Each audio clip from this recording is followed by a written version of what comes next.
Long-lost Subaru rally car found in barn. Next generation Outback could have a 1.8 turbo hybrid drivetrain, and 2022 might be your last chance at a manual transmission Crosstrek.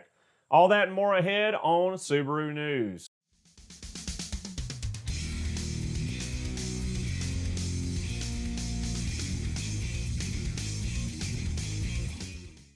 Starting off, the long-lost WRC WRX of Colin McRae and Carlos Sainz was rediscovered last month. The car in question is their 1994 Group A ProDrive 555 championship car.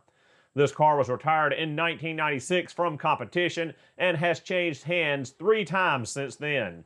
The last owner had been storing the car in a barn in Victoria, Australia. The car is all original, still sporting its EJ20 and 6-speed manual transmission. The car is one of 63 commissioned by ProDrive from Subaru for competition. The car came in second place overall for the manufacturer's title, but did win in Greece, New Zealand, and the UK in '94. The owner pulled it from the barn in hopes of selling it, thinking they'd get between $10,000 and $14,000 for the off-road only vehicle. It was then discovered the true history and nature of the car. The car has been authenticated by iCars. The car sold on the 28th of September at the Lloyd's auction for the sum of $350,000 equivalent in Bitcoin. This is the first time that Bitcoin has been used to buy a collectible racing car.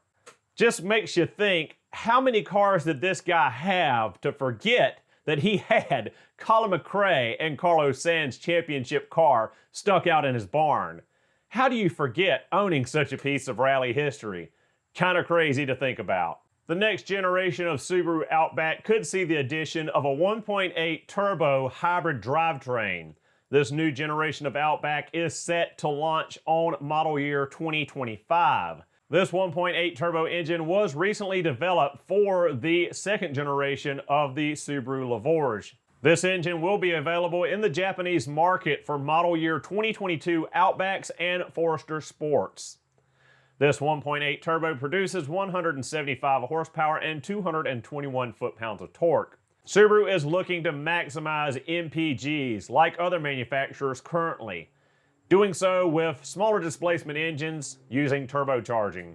For example, Subaru Japan is reporting that the new 2022 Forester Sport, equipped with the 1.8 turbo, is seeing 24.2, 35.7 mpg city and highway with a combined 33.6. Comparing that to the USDM Forester with the 2.5 liter that gets 26 and 33 city and highway mpg with a combined 29 mpg.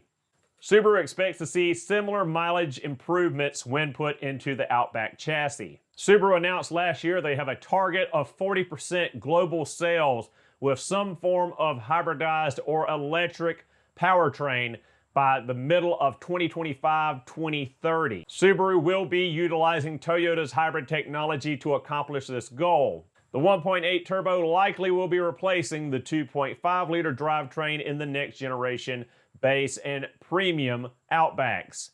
Subaru plans to keep the 2.4 turbo for the limited wilderness and upper tier models. So what do you guys think about Subaru adding smaller displacement turbocharged hybridized drivetrains to the lineup?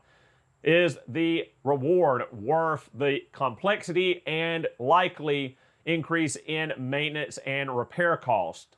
Let me know in the comments below. And rounding out today's video, 2022 may be your last chance to get a manual transmission Subaru Crosstrek.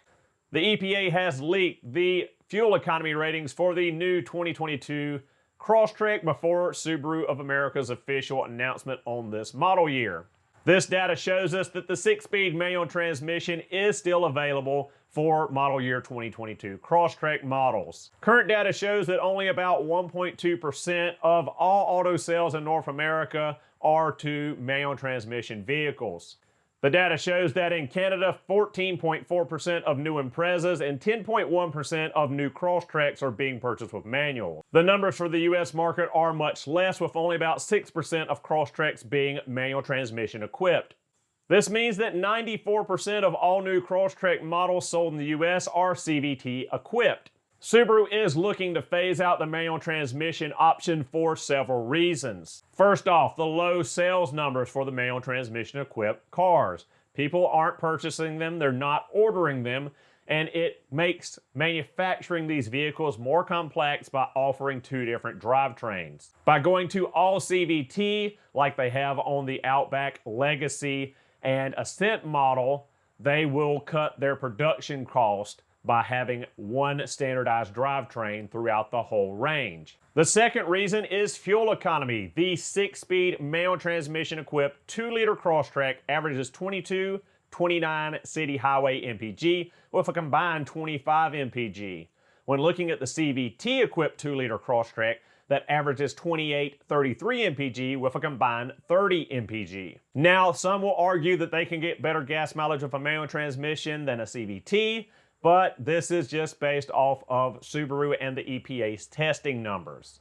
As further example, the 2.5-liter CVT-equipped Crosstrek gets 2734 MPG city highway with a combined 29. So even the 2.5-liter larger engine with the CVT is getting better gas mileage than the 2-liter 6-speed manual. And third, and probably the largest reason, is because of Subaru's EyeSight system. Subaru wants EyeSight on every single car they sell.